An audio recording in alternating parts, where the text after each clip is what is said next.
Hey everyone, welcome back to smart study YouTube channel. आप सभी का फिर से एक नए वीडियो में स्वागत है। आज हम आर्मी जीडी के लिए टॉप 20 क्वेश्चन देख रहे हैं, जो कि आपके एग्जाम के लिए काफ़ी ज़्यादा इंपॉर्टेंट रहने वाले हैं। और आप सभी को एक रिक्वेस्ट है कि अभी आपके एग्जाम जो है अभी शुरू होने वाले हैं, तो ये काफ़ी ज़्यादा इंपॉर्टेंट क्वेश्चन है। आपको एग्जाम में ज़रूर 100% आपको इस सेट में से एक क्वेश्चन आपको देखने को मिलेगा। तो आपको एक रिक्वेस्ट है, वीडियो को एंड तक देखना है, बीच में आपको स्किप नहीं करना है। लास्ट तक जो क्वेश्चन है आपको पूरे कंप्लीट देखना है और इनको जो है बार बार आपको रिवाइज करके जाना है। तो चलिए वीडियो को बिना देरी के शुरू करते हैं। सबसे पहला प्रश्न क्रमांक है कि हमारा भगवान बुद्ध को ज्ञान की प्राप्ति कहाँ हुई थी।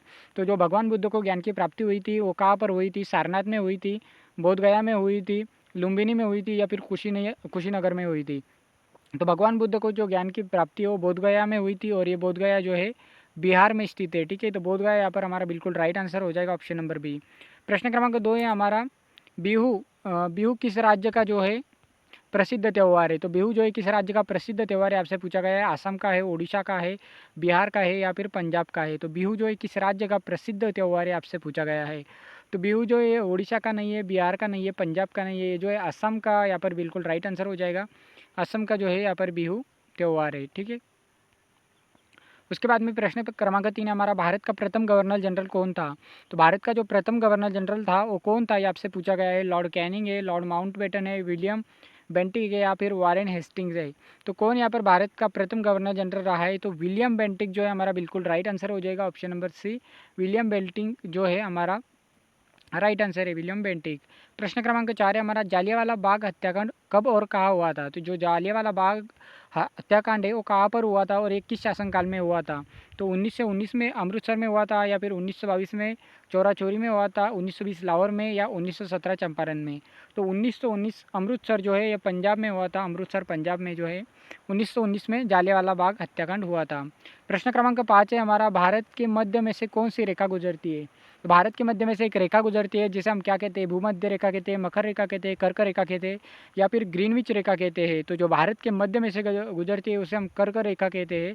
ठीक है, और ये कितने राज्यों से गुजरती है? तो ये 8 राज्यों से गुजरती है, और इसके लिए एक ट्रिक भी होती है, मित्र पर गमचाचार जो इसकी ट्रिक होती है। ठीक है, मित्र पर गमचाचार, इस तरीके से आप इसे याद रखते हैं। मी फॉर मिजोरम, त्रि फॉर त्रिपुरा, र फॉर राजस्थान, इस तरीके से हम जो है इसे याद रखते हैं। उसके बाद में हमारा प्रश्न क्रमांक चाहिए, किस देश को उगते हुए सूरज की भूमि कहा जाता है। तो किस देश को जो है उगते हुए सूरज की भूमि कहा जाता है? तो भारत को कहते हैं, जापान को कहते हैं, चीन को कहते हैं, या फिर नॉर्वे को कहते हैं। तो इन 4 ऑप्शन में से आपको आंसर बताना है जल्दी जल्दी कमेंट में। ऑप्शन नंबर बी जो है हमारा बिल्कुल राइट आंसर हो जाएगा। जापान को जो है हम उगते हुए सूर्य की भूमि कहते हैं, जापान यहाँ पर हमारा बिल्कुल राइट आंसर हो जाएगा, ऑप्शन नंबर बी। प्रश्न क्रमांक 7 है हमारा, भारत का राष्ट्रीय खेल कौन सा है। तो भारत का राष्ट्रीय खेल कौन सा है? क्रिकेट है, फुटबॉल है, हॉकी है, कबड्डी है। तो चारों खेल जो है भारत में प्रसिद्ध है, लेकिन राष्ट्रीय खेल भारत का कौन सा है? तो हॉकी जो है हमारा यहाँ पर राइट आंसर हो जाएगा। हॉकी जो है भारत का राष्ट्रीय खेल है। ठीक है, हॉकी भारत का राष्ट्रीय खेल है। भारत में ज़्यादातर हम क्रिकेट ही खेलते हैं, लेकिन क्रिकेट हमारा राष्ट्रीय खेल नहीं है। तो क्रिकेट जो है इंग्लैंड का राष्ट्रीय खेल है। ठीक है, ये आपको याद रखना है। हीराकुंड बांध किस नदी पर बनाया गया है? हीराकुंड बांध जो है किस नदी पर स्थित है, आपसे पूछा गया है। तो गंगा पर नहीं है, गोदावरी पर नहीं है, सतलुज पर नहीं है। हीराकुंड बांध जो है महानदी पर स्थित है।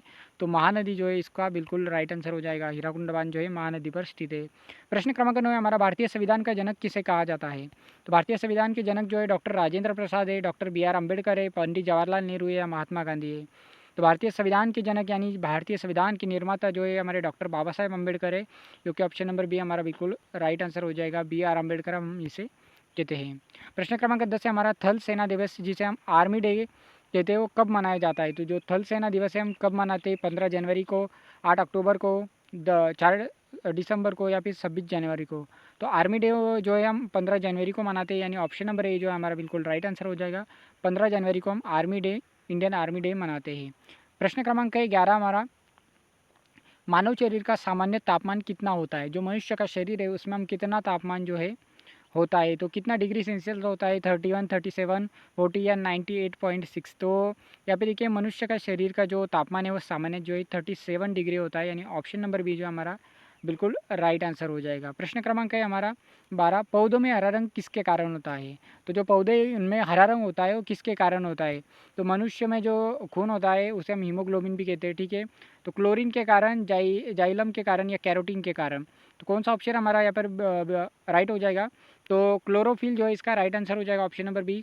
क्लोरोफिल के कारण जो है पौधा का रंग हरा होता है। किस तरीके से हरा होता है? ठीक है, ऑप्शन नंबर बी हमारा बिल्कुल राइट आंसर है। प्रश्न क्रमांक 13, वायुमंडल में सबसे अधिक कौन सी गैस पाई जाती है? तो वायुमंडल है उसमें जो है सबसे ज़्यादा ऑक्सीजन पाई जाती है, नाइट्रोजन पाई जाती है, कार्बन डाइऑक्साइड या फिर हाइड्रोजन। या फिर देखिए ऑक्सीजन बिल्कुल राइट हो जाएगा, बिल्कुल गलत हो जाएगा, कार्बन डाइऑक्साइड गलत हो जाएगा, हाइड्रोजन गलत हो जाएगा। तो वायुमंडल में जो है नाइट्रोजन सबसे अधिक पाई जाती है, लगभग 78%, यानी लगभग 2% हम इसमें जोड़ते हैं तो 80% ही हो जाती है, लेकिन 78% आपको याद रखना है। 78% जो है नाइट्रोजन हमारे वायुमंडल में सबसे अधिक मात्रा में पाई जाती है। प्रश्न क्रमांक 14, हंसाने वाली गैस जिसे जो है लैंग्वेजिंग गैस कहते हैं का रासायनिक नाम क्या है? तो जो हंसाने वाली गैस है उससे हम क्या कहते हैं आपसे पूछा गया है, इसका रासायनिक नाम क्या होता है ये आपसे पूछा गया है। तो नाइट्रिक ऑक्साइड होता है या फिर नाइट्रोजन डाइऑक्साइड होता है, नाइट्रस ऑक्साइड होता है या सोडियम कार्बोनेट होता है। तो यहाँ पे देखिए ऑप्शन नंबर सी जो है हमारा बिल्कुल राइट आंसर हो जाएगा। नाइट्रस ऑक्साइड जो है इसका बिल्कुल राइट आंसर है, ऑप्शन नंबर सी यहाँ पर बिल्कुल राइट आंसर है। प्रश्न क्रमांक 15 हमारा, विटामिन सी का सबसे अच्छा स्रोत क्या है? मतलब कौन सा पदार्थ खाने से विटामिन सी अधिक मात्रा में हमारे शरीर में उत्पन्न होती है? तो दूध, गाजर, आंवला, खट्टे फल या फिर सेब। तो विटामिन सी जो है ज़्यादातर खट्टे फलों में पाई जाती है, इसलिए ऑप्शन नंबर सी बिल्कुल राइट आंसर हो जाएगा। जो भी खट्टे फल होते हैं, लीम या फिर जो भी कोई भी खट्टा फल अगर आप लेते हैं तो उसमें जो है विटामिन सी ज़्यादातर मात्रा में पाई जाती है। प्रश्न क्रमांक 16 है, पानी का रासायनिक सूत्र क्या होता है? तो जो वाटर का रासायनिक सूत्र है वो क्या होता है? तो यहाँ पे देखिए ऑप्शन में थोड़ी सी गड़बड़ी हो चुकी है, ठीक है, तो इस क्वेश्चन को हम छोड़ देते हैं, नेक्स्ट क्वेश्चन हम देखते हैं, ठीक है। प्रश्न क्रमांक 17 हमारा, गुरुत्वाकर्षण का सिद्धांत किसने दिया था?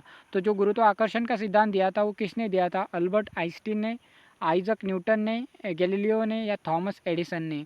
तो किसने जो है गुरुत्वाकर्षण का सिद्धांत दिया था? तो न्यूटन ने दिया था, ठीक है, आप सभी को पता होगा। आइजक न्यूटन जो है हम इनका नाम है, आइजक न्यूटन ने जो है गुरुत्वाकर्षण का सिद्धांत दिया था, ठीक है। प्रश्न क्रमांक 11 है, रक्ताल्पता किस खनिज की कमी से होता है? तो जो रक्त की कमी है वो किस खनिज की कमी से होती है? कैल्शियम के, लोहा के, आयोडीन के या फिर सोडियम के। तो किसकी कमी से जो है रक्ताल्पता यानी शरीर में रक्त की कमी होती है? तो लोहा जो है, आयरन की कमी से जो है हमारे शरीर में अल्पता होती है रक्त की। और हमारे, अगर आपसे क्वेश्चन पूछा जाए कि हमारे शरीर में हमारा जो ब्लड है उसमें कौन सा धातु पाया जाता है, तो उसमें जो है लोहा पाया जाता है, आयरन पाया जाता है, ये भी आपसे पूछा जा सकता है एग्जाम में, ठीक है।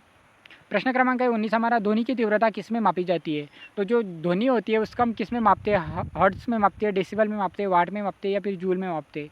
तो जो ध्वनि होती है उसे हम डेसिबल में मापते हैं, आप सभी को पता होगा। जो ध्वनि होती है उसे हम डेसिबल में मापते हैं, ठीक है। ऑप्शन नंबर भी बिल्कुल हमारा राइट आंसर हो जाएगा, डेसिबल, ठीक है। प्रश्न क्रमांक 20वां हमारा लास्ट क्वेश्चन है, चेचक के टीके का आविष्कार किसने किया था? जो चेचक के टीके का आविष्कार है वो किसने किया था आपसे पूछा गया है। एडवर्ड जेनर ने, लुई पाश्चर ने, अलेक्जेंडर फ्लेमिंग ने या रॉबर्ट कोच ने। तो किसने जो है चेचक के टीके का आविष्कार किया था? तो ऑप्शन नंबर ए जो हमारा बिल्कुल राइट आंसर हो जाएगा, एडवर्ड जेनर ने जो है चेचक के टीके का आविष्कार किया था। तो इस तरीके से जो है टॉप 20 क्वेश्चन हमने कंप्लीट कर लिए और 100% ये आपके एग्जाम में क्वेश्चन आने की संभावना है। मोस्ट इंपॉर्टेंट ये क्वेश्चन है।